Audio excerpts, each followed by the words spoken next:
ଜାଗର ପରେ ହୋଲି ପାଇଁ ବ୍ୟସ୍ତ ଯାତ୍ରା ଜଗତ। ନୂତନ ଯାତ୍ରା ବର୍ଷରେ କମେଡି କିଙ୍ଗ ଦୋୟା, ଚର୍ଚ୍ଚିତ ନାୟକ ଲରେନ୍ସ ବେହେରା ଯାତ୍ରାଶ୍ରୀ ବିଶ୍ୱ ଦରବାରରେ।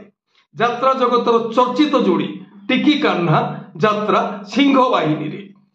ଦାନଗଦି ଜଖପୁରା ଯାଜପୁର ଆଗାମୀ ଯାତ୍ରା ବର୍ଷରେ ମୁକ୍ତି ଲାଭ କରିବା ପାଇଁ ଯାଉଅଛି ବିଗ ବଜେଟ ଯାତ୍ରା ଅନୁଷ୍ଠାନ ଯାତ୍ରା ଯାଜ୍ଞସେନୀ। ଜୟ ଜଗନ୍ନାଥ, ନମସ୍କାର। ମୁଁ ସନ୍ତୋଷ କୁମାର ଟିକିଏ କଥା ୟୁଟ୍ୟୁବ ଚ୍ୟାନେଲକୁ ଆପଣମାନଙ୍କୁ ସ୍ୱାଗତ କରୁଅଛି। ଆଜି 2024 ମସିହା ମାର୍ଚ୍ଚ ମାସ 17 ତାରିଖ ରବିବାର। ସୂର୍ଯ୍ୟଦେବଙ୍କ କୃପାରୁ ଆଜିର ଦିନଟି ଆମ ସମସ୍ତଙ୍କ ପାଇଁ ମଙ୍ଗଳମୟ ହେଉ। ଏବେ ଆସନ୍ତୁ ଯିବା ନାଟକୀୟ କାର୍ଯ୍ୟକ୍ରମକୁ। ଆଜି କାହାର କେଉଁ ନାଟକ କେଉଁଠି? ଯାତ୍ରାଶ୍ରୀ ବିଶ୍ୱ ଦରବାର ତୃତୀୟ ଅଭିନୟ ରଜନୀ। ମୂଳ ବସନ୍ତ ପଟାମୁଣ୍ଡେଇ କେନ୍ଦ୍ରାପଡ଼ା। ଆଜିର ନାଟକ କଳା ରଙ୍ଗ ନାହିଁ କଳା ନାୟକ। ରଚନା ଡକ୍ଟର ରଞ୍ଜିତ ଲେଙ୍କା, ନିର୍ଦ୍ଦେଶନା କିଶୋର ଖଣ୍ଡୁଆଳ, ସଙ୍ଗୀତ ବିକାଶ ଶୁକ୍ଳା। ଓಂ ଶ୍ରୀ ବାଘା ଯତୀନ ଲୋକନାଟ୍ୟ ପ୍ରଥମ ଅଭିନୟ ରଜନୀ। ମାଳହାଟ ଏଣ୍ଡଳବା ଯାଜପୁର। ଆଜିର ନାଟକ କନ୍ଦେଇ ମାରୁଛି ଉପରବାଲା।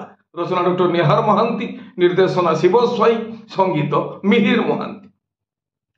କଳିଙ୍ଗ ଗଣନାଟ୍ୟ ଦ୍ୱିତୀୟ ଅଭିନୟ ରଜନୀ। ଦେବଷୋଳ ମେଳା ରାସଗୋବିନ୍ଦପୁର ମୟୂରଭଞ୍ଜ। ଆଜିର ନାଟକ କାନ୍ଦେନାରେ ବାୟା ମନ। ରଚନା ଡକ୍ଟର ଦୀପକ ଜେନା, ନିର୍ଦ୍ଦେଶନା ଗୁରୁ ମିଶ୍ର, ସଙ୍ଗୀତ ଅମୃତାଂଶୁ ପଟ୍ଟନାୟକ। ଯାତ୍ରା ଇନ୍ଦ୍ରଭୁବନ ତୃତୀୟ ଅଭିନୟ ରଜନୀ। ଉସ୍ତପୁର ଖୁଣ୍ଟଣୀ କଟକ। ଆଜିର ନାଟକ ଲୁହରେ ଧୋଇବି କଳଙ୍କ ଦାଗ। ରଚନା ସନ୍ତୋଷ ନାରାୟଣ, ନିର୍ଦ୍ଦେଶନା ଶାରଦା ରଣା, ସଙ୍ଗୀତ ବିକାଶ ଶୁକ୍ଳା। ଯାତ୍ରାଶ୍ରୀ ମା ବାଣେଶ୍ୱରୀ ତୃତୀୟ ଅଭିନୟ ରଜନୀ। ନରସିଂହପୁର ପଟାମୁଣ୍ଡେଇ କେନ୍ଦ୍ରାପଡ଼ା। ଆଜିର ନାଟକ ବନ୍ଧୁ ବାନ୍ଧିଥିଲି ଦୁଃଖ ସାଥିରେ। ରଚନା ଅକ୍ଷୟ ରାଉତ, ନିର୍ଦ୍ଦେଶନା ବୁଲୁ ବିଶ୍ୱାଳ, ସଙ୍ଗୀତ ମାନସା। ଶିବାନୀ ଗଣନାଟ୍ୟ ତୃତୀୟ ଅଭିନୟ ରଜନୀ। ଗଡ଼ହରିଶପୁର ଜଗତସିଂହପୁର। ଆଜିର ନାଟକ ଗାନ୍ଧୀ ଭୂମିକାରେ କହ୍ନେଇ ଦାସ। ରଚନା ଡକ୍ଟର ଦୀପକ ଜେନା, ନିର୍ଦ୍ଦେଶନା ବିନୋଦ ରାଉତ, ସଙ୍ଗୀତ ବିକାଶ ଶୁକ୍ଳା। ଅପେରା ଅଶୋକ ସମ୍ରାଟ ତୃତୀୟ ଅଭିନୟ ରଜନୀ। ବରେଇ ଶଙ୍ଖଚିଲା ଯାଜପୁର। ଆଜିର ନାଟକ ବାଦାମବାଡ଼ିର ରିକ୍ସାବାଲା। ରଚନା ଓ ନିର୍ଦ୍ଦେଶନା ୟୁନିକ୍ ପ୍ରଦୀପ ବେହେରା, ସଙ୍ଗୀତ ଏକ ଅନୁସାର। ଅପେରା ସୂର୍ଯ୍ୟ ମନ୍ଦିର ଦ୍ୱିତୀୟ ଅଭିନୟ ରଜନୀ। ଗୁହାଳିଗାଁ ରାଜକନିକା କେନ୍ଦ୍ରାପଡ଼ା। ଆଜିର ନାଟକ ତୁ ରଜା ଝିଅ ମୁଁ ରିକ୍ସାବାଲା। ରଚନା ଅରୁଣ ବାରିକ, ନିର୍ଦ୍ଦେଶନା ତାପସ ସ୍ୱାଇଁ, ସଙ୍ଗୀତ ମିହିର ମହାନ୍ତି। ଯାତ୍ରା ସ୍ୱର୍ଣ୍ଣମହଲ ପ୍ରଥମ ଅଭିନୟ ରଜନୀ। ବଡ଼ିହି ମହାକାଳପଡ଼ା କେନ୍ଦ୍ରାପଡ଼ା। ଆଜିର ନାଟକ ଏ ଆଖି କାନ୍ଦୁଛି ତୋରି ପାଇଁ। ରଚନା ଡକ୍ଟର ନିହାର ମହାନ୍ତି, ନିର୍ଦ୍ଦେଶନା ପ୍ରଶାନ୍ତ ନାୟକ, ସଙ୍ଗୀତ ମିହିର ମହାନ୍ତି। ତୁଳସୀ ଗଣନାଟ୍ୟ ତୃତୀୟ ଅଭିନୟ ରଜନୀ। ଅଣ୍ଡରା ପଟାମୁଣ୍ଡେଇ କେନ୍ଦ୍ରାପଡ଼ା। ଆଜିର ନାଟକ ଅଧା ରାତିର ସାଥୀ। ରଚନା ଓ ନିର୍ଦ୍ଦେଶନା ୟୁନିକ୍ ପ୍ରଦୀପ ବେହେରା, ସଙ୍ଗୀତ ବିକାଶ ଶୁକ୍ଳା। ମା ଶକ୍ତିମୟୀ ଲୋକନାଟ୍ୟ ତୃତୀୟ ଅଭିନୟ ରଜନୀ। କିଶୋରନଗର ରାଜନଗର କେନ୍ଦ୍ରାପଡ଼ା। ଆଜିର ନାଟକ ଜେଜେମା ବୟସ 22 ବର୍ଷ। ରଚନା ପ୍ରଭାତ ବିଶ୍ୱାଳ, ନିର୍ଦ୍ଦେଶନା ହରି ସାମନ୍ତ, ସଙ୍ଗୀତ ଲିପୁ ସା। ଯାତ୍ରା ଦୁର୍ଗା ମନ୍ଦିର ତୃତୀୟ ଅଭିନୟ ରଜନୀ। ରାଜକନିକା କେନ୍ଦ୍ରାପଡ଼ା। ଆଜିର ନାଟକ ସନ୍ଦେହୀ ସିନ୍ଦୁର କରିଛି ପର। ରଚନା ଗଣେଶ ରାଉତ, ନିର୍ଦ୍ଦେଶନା ଅଶ୍ରୁମୋଚନ ମହାନ୍ତି, ସଙ୍ଗୀତ ବିକାଶ ଶୁକ୍ଳା। ଯାତ୍ରା ଆକାଶଗଙ୍ଗା ତୃତୀୟ ଅଭିନୟ ରଜନୀ। ହାଜିପୁର ଧନୀପୁର ଜଗତସିଂହପୁର। ଆଜିର ନାଟକ ନିଜ ସ୍ୱାମୀ ଆଉ ଭଲ ଲାଗୁନି। ରଚନା ଜଗନ୍ନାଥ ରାଉତ, ସଙ୍ଗୀତ ଓ ନିର୍ଦ୍ଦେଶନା ଏନ୍ ଜ୍ଞାନେନ୍ଦ୍ର। ଗୌରୀ ଗଣନାଟ୍ୟ ଦ୍ୱିତୀୟ ଅଭିନୟ ରଜନୀ। ଦେବଷୋଳ ମେଳା ରାସଗୋବିନ୍ଦପୁର ମୟୂରଭଞ୍ଜ। ଆଜିର ନାଟକ ରାନୀ ପଣ୍ଡାକୁ ଖଣ୍ଡଗିରି ମନା। ରଚନା ଡକ୍ଟର ଦୀପକ ଜେନା, ନିର୍ଦ୍ଦେଶନା ବିନୋଦ ରାଉତ, ସଙ୍ଗୀତ ଟିଟନ ସା। ଯାତ୍ରା ରଙ୍ଗମହଲ ପ୍ରଥମ ଅଭିନୟ ରଜନୀ। ତୁଟାପଡ଼ା କିଶୋରନଗର କଟକ। ଆଜିର ନାଟକ ମୁଁ ଗୋଟେ ଝିଅର ବାପ।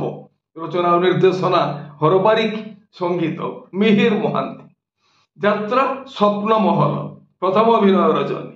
ତାଳବରକୁଦ ଆଠଗଡ଼ କଟକ। ଆଜିର ନାଟକ ହାରିବନି କେବେ ବାପର ପୁଅ। রচনা অজয় স, নির্দেশনা তাপস স্বাଇଁ, সঙ্গীত মিহির মহান্তি।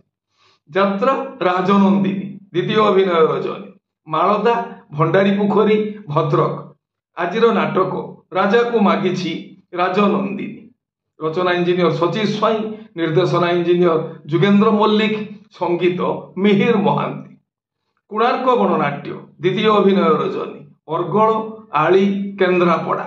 ଆଜିର ନାଟକ ସେଇ ଗୋଟିଏ ଭୁଲ ପାଇଁ। ରଚନା ଡକ୍ଟର ଦୀପକ ଜେନା, ନିର୍ଦ୍ଦେଶନା ଗୁରୁ ମିଶ୍ର, ସଙ୍ଗୀତ ଅମୃତାଂଶୁ ପଟ୍ଟନାୟକ। ତାରିଣୀ ଗଣନାଟ୍ୟ, ଦ୍ୱିତୀୟ ଅଭିନୟ ରଜନୀ, ରଗଡ଼ି ଯାଜପୁର। ଆଜିର ନାଟକ ଜୀବନ ଖୋଜୁଛି ଜରା ନିବାସ। ରଚନା ଇଞ୍ଜିନିୟର ପ୍ରଶାନ୍ତ ପୁହାଣ, ନିର୍ଦ୍ଦେଶନା ମାନସ ଭୂୟାଁ, ସଙ୍ଗୀତ ମିହିର ମହାନ୍ତି। ଅପେରା ସାଇ ସମ୍ରାଟ, ପ୍ରଥମ ଅଭିନୟ ରଜନୀ, ଏରଡ଼ା ବାସୁଦେବପୁର ଭଦ୍ରକ। ଆଜିର ନାଟକ ଦେବଦାସୀ ହେବି ତୋରି ପାଇଁ। ରଚନା ଓ ନିର୍ଦ୍ଦେଶନା ୟୁନିକ୍ ପ୍ରଦୀପ ବେହେରା, ସଙ୍ଗୀତ ଏକ ଅନୁସାର। ଯାତ୍ରା ଧଉଳି ଗଣନାଟ୍ୟ, ତୃତୀୟ ଅଭିନୟ ରଜନୀ, ଓରତଘାଟ କେନ୍ଦ୍ରାପଡ଼ା। ଆଜିର ନାଟକ କହ୍ନେଇ ରଜାମ ବାଇଦ ବଜା। ରଚନା ଡକ୍ଟର ନିହାର ମହାନ୍ତି, ନିର୍ଦ୍ଦେଶନା ସୁଶାନ୍ତ ଦାସ, ସଙ୍ଗୀତ ମିହିର ମହାନ୍ତି।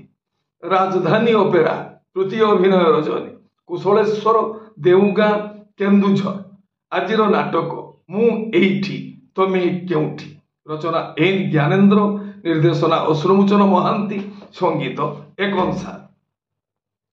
ଆପଣମାନେ ଜାଣିଲେ ଆଜି କେଉଁ ସ୍ଥାନରେ କେଉଁ ଯାତ୍ରା ଅନୁଷ୍ଠାନ କେଉଁ ନାଟକ ମଞ୍ଚସ୍ଥ କରିବ। ମନେ ରଖନ୍ତୁ ଯାତ୍ରା ପ୍ରେମୀ ଦର୍ଶକ ବନ୍ଧୁ, ସ୍ଥଳ ବିଶେଷରେ ବିଶେଷ କାରଣ ପାଇଁ ନାଟକର ନାମ ପରିବର୍ତ୍ତନ ହୋଇପାରେ, ଯାତ୍ରା ପରିବେଷଣ ମଧ୍ୟ ବାତିଲ ହୋଇପାରେ। ଟିକେ କଥା ଚ୍ୟାନେଲ ଆପଣମାନଙ୍କର ଚ୍ୟାନେଲ। ଟିକେ କଥା ଚ୍ୟାନେଲରେ ଯାତ୍ରା ସମ୍ପର୍କିତ ସମସ୍ତ ସଠିକ ତଥ୍ୟ ଜାଣିବା ପାଇଁ ଚ୍ୟାନେଲକୁ ସବସ୍କ୍ରାଇବ କରନ୍ତୁ ଆଉ ପାଖରେ ଥିବା ବେଲ୍ ଆଇକନକୁ ଦବାଇ ଦିଅନ୍ତୁ। ଯଦି ଫେସବୁକରେ ଆପଣ ଆମର କାର୍ଯ୍ୟକ୍ରମ ଦେଖୁଛନ୍ତି ତାହେଲେ ପେଜକୁ ଫଲୋ କରନ୍ତୁ, ଲାଇକ୍ କରନ୍ତୁ ଆଉ ସେୟାର କରନ୍ତୁ।